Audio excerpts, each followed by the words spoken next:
it has been 5 months since we started our service of assisting GPs for specialist application via MRCGP South Australia, MRCGP International and FCFP.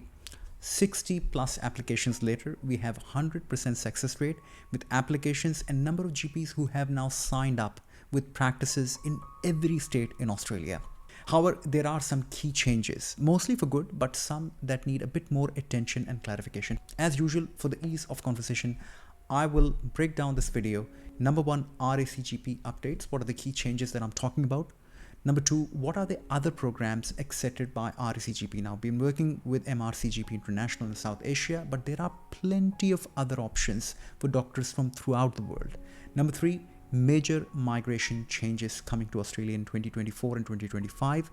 Number four, key GP practice areas with good facilities, good salary and good family-oriented living. I'll be talking to one of the GPs who was visiting from Pakistan and visited one of the conference and visited many of the practices here, and he had some unique insights. So we'll talk to Dr. Basharat Ali. And number six, I'll draw my conclusion based on all of these factors. From 22nd of November 2023, RACGP announced two major changes to practice experience applications. Number one, 50 hours of CPD in the 12 months prior to applying for your comparability assessment will be eligible to be assessed in any shape or format. That means any CPD activity can be used without any limit to numbers of hours per day. Any CPD, any time frame. If you've done trauma courses, domestic violence or social services courses, conferences, pediatric seminars, all will be relevant as long as you've got a certificate which mentions the CPD hours with your name and is within the last few years. 10 clinical cases will no longer be required to be submitted. They will not be assessed. Good riddance. Great to see this very painful process go away. So what does it mean for people thinking of applying for PEP specialist pathway? Faster times to process the application. Now we've seen good and straightforward applications. RACGP has been really good in assessing them and giving outcomes in literally 3 weeks from the point of submission by the candidates. With no clinical cases and flexible CPD, I think it's a definite plus. What I've learned in the last 4 months or so, editing and modifying the applications, majority of issues raised by the RACGP are actually in employment descriptions, in exam descriptions, writing about your clinical experience and your work as a general practitioner. And I totally get it. It's challenging for the GPs who are working busy full-time practices in different parts of the world to actually put down in the very detail as to what they're doing on a daily basis. But that's why our help come in the way. Why not use my help? I have perfected a team and a process to help with the entire process of application to getting you a job and finally to get you here in Australia. Let's talk about the programs accepted by RACGP. 90% of our applicants are MRCGP South Asia or MRCGP International from Middle East, Pakistan, India, Brunei, Sri Lanka and other parts of the world. 10% were from South Africa with FCFP, Fellow College of Family Physicians of South Africa. Both these programs are partially comparable, meaning further supervision is required and they still need to pass the RACGP exams within the specified timeframes. But what about the programs which are, substantially comparable? Number one, MRCGP UK. Now, these are the doctors who have passed the exam and also done a prescribed GP training and are still working in the UK. Number two, membership of Irish College of General Practitioners. Number three, membership of Academy of Family Physicians of Malaysia. Number four, fellowship of Royal New Zealand College of General Practitioners. Number five, Master of Specialization in General Medicine, University of League for Belgium. Number six, certification in College of Family Physician for Canada. Number seven is specialist in family medicine and community medicine from Spain. Number eight is specialist in family medicine from Malta. And here I'd like to mention something very important. Pakistan. Yes, even though FCPS family medicine from Pakistan is not formally assessed, I am confident it will be substantially comparable. And why do I say that? Because I have seen recently FCPS in emergency medicine, FCPS in internal medicine, and overall FCPS training plus exam have good acceptance in Australia. If you have at least 2+ years of working as a full-fledged consultant level family medicine specialist or a GP in Pakistan with FCPS, I think you've got an excellent chance. And please give me an opportunity to take your application to the next level. Partially comparable programs. Number 1, membership of Royal College of General Practitioners, International or South Asia. Number 2, Fellowship of College of Family Physicians of South Africa, FCFP. MD in Family Medicine, Sri Lanka. Family Medicine Specialist Board certification still required. Number 4, Saudi Board in Family Medicine. Number 5, Master in Family Medicine, National University of Malaysia. Number 6, Master of Medicine in Family Medicine from Singapore. Number 7, Diplomat of Family and Community Medicine. Number 8, Certification of American Board of Family Medicine. Now, Australia migration scene is changing, meaning it's slowing down in 2024 and later into 2025, and it will be reducing to almost half. Yes, this is a significant reduction. Now, Australia has an annual intake of about 250,000 or 250,000 migrants. That includes skilled migrants, semi-skilled migrants and students. In 2023, post-COVID, we seem to have a major migration breakthrough. Over 500,000, that is twice the annual intake, people migrated to Australia, and they included everyone. Skilled migrants, semi-skilled migrants, students.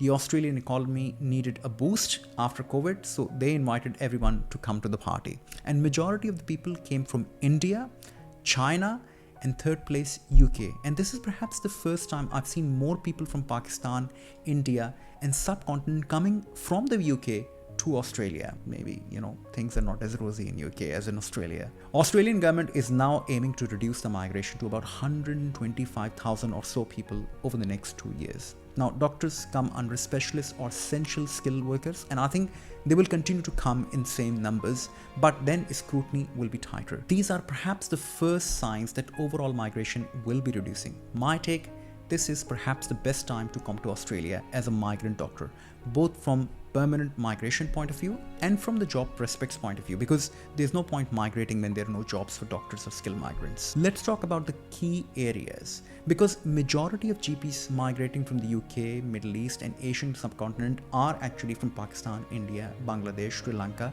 and some of the Arab countries. It is perhaps the first time in my 17 years, as I said, I have now seen places like Newcastle, Wollongong and major regional towns getting full with practice reporting they are no longer hiring. Of course, there are limitations that major towns will always attract substantially comparable GPs. Even the smaller towns, which are MM3, MM4, MM5 are now tweaking their contracts a little bit.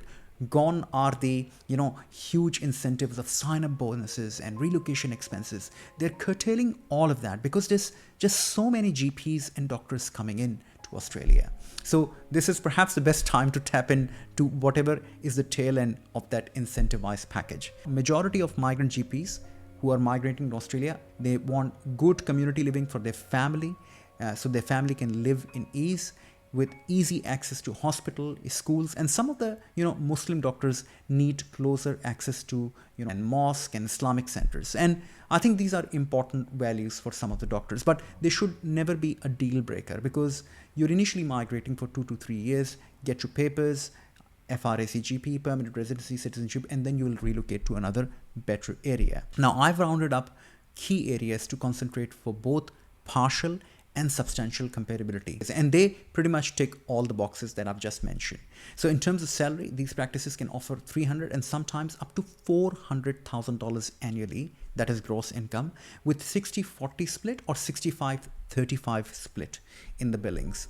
Top 10 locations are Albany in Western Australia, Karratha in Western Australia, Armidale in New South Wales, Dubbo in New South Wales, Grafton in New South Wales, Shepparton in Victoria, Bairnsdale in Victoria, Mackay in Queensland, Townsville in Queensland, Hobart in Tasmania. Now, if I was to break further down, New South Wales, Tintibar, Dubbo, Armidale and Orange, especially I've been to Orange, Armidale and Dubbo, and they are beautiful towns with lots of migrant doctors. Queensland, Cairns, Mackay, Townsville and Rockhampton. Now I've got lots of emergency doctors who actually work in Rockhampton and Townsville. Beautiful town. I've actually been to Cairns myself. It is a beautiful tropical paradise. I was actually thinking at one point to actually relocate to Cairns. Tropical weather, hot, humid, beautiful area. South Australia, Mount Barker and Murray Bridge. Victoria, Bairnsdale, Shepparton, Bendigo, Echuca, Warrnambool. Now, Bendigo, Shepparton are excellent areas. So they've got large migrant population. The GP centers are operated by migrant doctors. So please do consider these areas, all of these areas, because they've got good facilities, community living, and access to the major towns and regions. Western Australia, Albany is great. They're offering very good salary and they've got excellent school, beaches, and overall living is just amazing. Geraldton, Karatha, Busselton, Tasmania, Hobart, and Launceston. Now this is very different. Hobart and Launceston are actually cities in Tasmania. They've got all the facilities. Temperature in Tasmania is a bit more, you can say, colder. It's more like Europe. And the overall feel of Hobart and Launceston is also European. So you'll feel like that you're living somewhere in a European country. So these are beautiful towns with all the amenities and facilities, schoolings, hospitals, and Tasmania is like a big island. So you will be, well looked after from that point of view. Northern Territory, Darwin. I went to Darwin September last year. It's a beautiful place. It's, again, what I like. It's hot, humid, and it's pleasant, beautiful sunset in Darwin. Dr Basharat is a well-known GP in Pakistan. He was visiting Sydney during Wonka conference this year. I had a chance to catch up with him and get his views about GPs coming and working here in Australia through PEP pathway. I'm here with Dr Basharat Ali, who has come all the way from Pakistan. So you have been to Melbourne and now you've come over here. Yeah. And how was the experience in Melbourne? Excellent, it's very nice and very good atmosphere and worth seeing places. I went to the Great Ocean Road, city centre is excellent.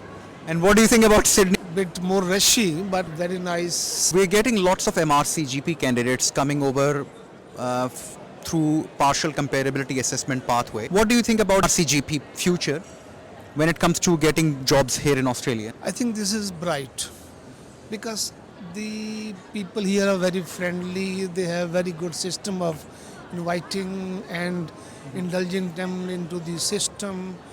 They are trying to incorporate many people from the international area, especially the MRCGP International, from the Arabian Belt, the South Asian areas. And what do you think the quality of our GPs are, the ones who are working in Pakistan? Do you think that they might be able to work here in Australia, given the challenges? You've told me that some of the doctors who are working, like your friends, are working in Melbourne. What do you think about the challenges that they face here?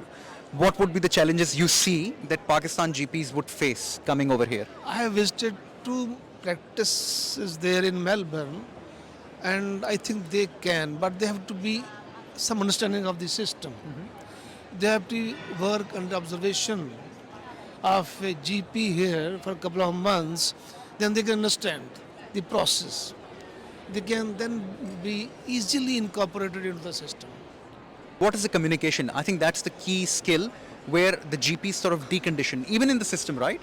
MRCGP International has very good training in confidentiality, the consultation skill, even the English speaking skill, and the way to examine and treat the case. Whatever training we have in the MRCGP, this is all compatible. There's a College of Emergency Medicine stall, there's wellness zone, there's several other things. So nice to talk to you, Dr. Basharat Ali. We'll keep on engaging. Okay. Now, conclusions.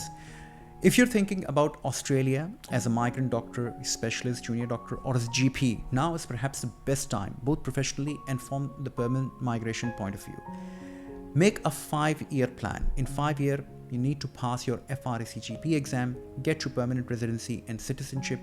And if you select your specialty more regional, then you can halve your time from 10 to 5 years in terms of moratorium. Plus, you can save a lot of money. Rents in region are quarter to half of what it would cost you in major cities and regional centers. The salary offered by practices is equivalent to that of a junior consultant. And by working in the region, as I said, you will actually save money on everything. There's, the houses, if you're buying there, they're cheaper. The rents are cheaper. There's no traffic. I hope you find this video useful. If you need help with your application, please visit www.emergencyfocus.net/career guidance. And remember, we don't just offer help with the application, but the complete package of helping you find a job and also supporting you throughout this process with our excellent team. Look after yourself and each other. Goodbye.